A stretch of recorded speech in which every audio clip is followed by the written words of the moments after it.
قل هو اللہ احد، اے محبوب فرما دیجئے کہ اللہ ایک ہے۔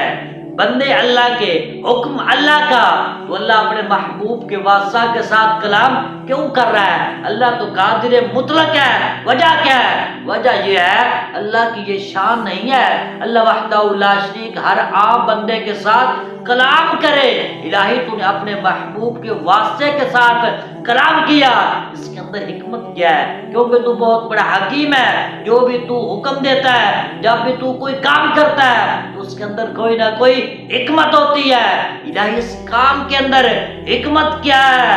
دوستو یاد رکھے اللہ وحدہ لا شریک ہمیں یہ تعلیم دے رہا ہے، ہمیں یہ سبق دے رہا ہے۔ اے لوگوں، جب میں رب قادر مطلق ہو کر جب اپنے مخلوق کے ساتھ کلام کرنا چاہتا ہوں تو اپنے محبوب کے واسطہ کے ساتھ کلام کرتا ہوں۔ اے محبوب، یہ لوگ کتنے بے باک ہیں جو تیرے واسطے کے بغیر میرے پاس آتے ہیں۔ جو بھی بندہ اے محبوب تیرے واسطے کے بغیر آئے گا وہ خالی ہاتھ ہی جائے گا، اور جو تیرے واسطے کے ساتھ آئے گا ہم اس کی مراد کو پورا کر دیں گے۔